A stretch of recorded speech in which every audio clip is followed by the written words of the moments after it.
राज प्रताप सिंह। माननीय अध्यक्ष जी, बजट पे बोलने का आपने अवसर दिया, इसके लिए आभार। श्रीमान, हमारे सदन की कार्रवाई पूरे देश में और यहाँ तक विदेशों में भी देखी जाती है, लाइव टेलीकास्ट हो रहा है। कुछ बातें यहाँ पे गलत कही गई हैं, सत्य से परे कही गई हैं और कुछ आधी अधूरी बातें करी गई हैं, जिससे बाहर एक भ्रम और भ्रांति वाली स्थिति भी बनती है। श्रीमान, जैसा कि हमने महामहिम राज्यपाल के अभिभाषण में कहा था कि प्रभु श्री राम की चर्चा सर्वाधिक हुई, बहुत अच्छी बात है। डॉक्टर लोहिया को मानने वाले लोग भी ये मानेंगे कि डॉक्टर लोहिया ने जन सामान्य को भगवान श्री राम के आदर्शों पर चलने की प्रेरणा देने के उद्देश्य से प्रतिवर्ष रामायण मेले का आयोजन किया करते थे। डॉक्टर लोहिया का ही एक ये बयान था कि बाबर, गजनी, गोरी, औरंगजेब लुटेरे थे, रसखान और रहीम हमारे पूर्वज थे। श्रीमान, ये बात यहाँ पे इसलिए कहना आवश्यक हो रही है कि पिछले कई दिनों से हम देख रहे हैं कि माहौल बिगाड़ने का प्रयास हो रहा है। हल्द्वानी तक का उदाहरण दिया गया इस हाउस में। सरकार अपनी जगह पे पूरा प्रयास करती है कि हमारे राज्य में कोई उपद्रव न हो, अशांति न हो, लेकिन कहीं न कहीं एक ये आभास हो रहा है हमको कि माहौल खराब करने का एक प्रयास हो रहा है। बात की गई श्री राम जन्मभूमि की, साक्षात भगवान श्री राम ने अवतार लिया। काशी नगरी जो भगवान शिव के त्रिशूल पे टिकी हुई है, जा सुनाम बल शंकर काशी, देत सबहि संगति अविनाशी, और भगवान श्री कृष्ण की जन्मभूमि। श्रीमान, स्पष्ट है ये दीवाल के ऊपर शिखर तोड़ करके गुंबद बना देने से ये गंगा जमुनी तहजीब नहीं होती। वो हमारा आक्रांताओं द्वारा तोड़ा गया है। और एक और भ्रम फैलाया जा रहा है, जो व्यास जी के गुफा में जो पूजा हो रही है, वो पूजा अनवरत सैकड़ों वर्ष से चलती आ रही है। ये बात बाहर जानी चाहिए श्रीमान।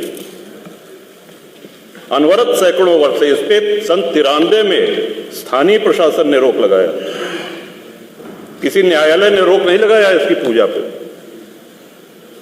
और इस सदन के माध्यम से श्रीमान उन पुजारी को भी हम प्रणाम करेंगे, 31 वर्ष जिन्होंने चाबी संभाल के रखी कि एक न एक दिन ऐसी सरकार आएगी कि ये ताला खुलेगा और इस चाबी की आवश्यकता।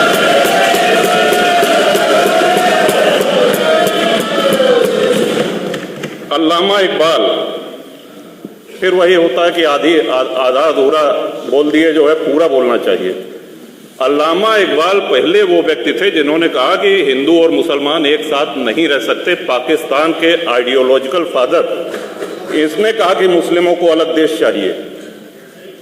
जिन्ना को रास्ता बताने वाले, जिन्ना को उकसाने वाले, और पाकिस्तान के पक्ष में भारत के मुसलमानों ने वोटिंग करी, जिसमें 98% लोगों ने कहा कि हिंदू और मुस्लिम साथ साथ नहीं रह सकते।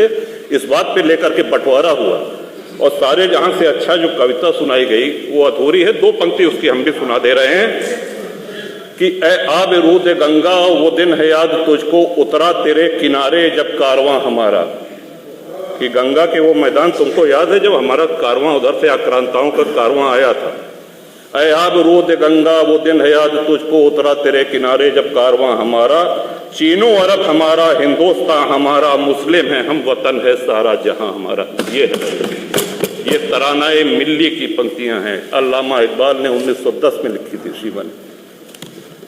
हम ही क्या धर्मार्थ देते रहेंगे, सभी कुछ हो मौन सहते रहेंगे, कि धर्म को देंगे बल अन्य जन भी, तजेंगे क्रूरता छल अन्य जन भी।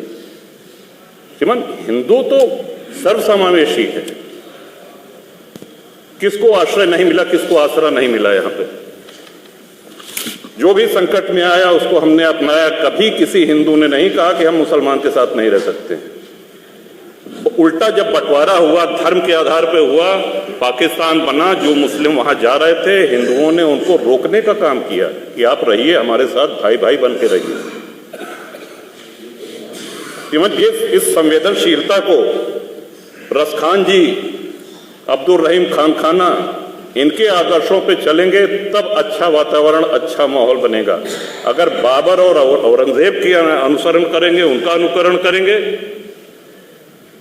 तब तो शांति की कोई गारंटी नहीं। मैं फिर से पुनः बधाई देता हूं, इस बजट का समर्थन करता हूं और माननीय योगी जी की सरकार को बधाई देता हूं।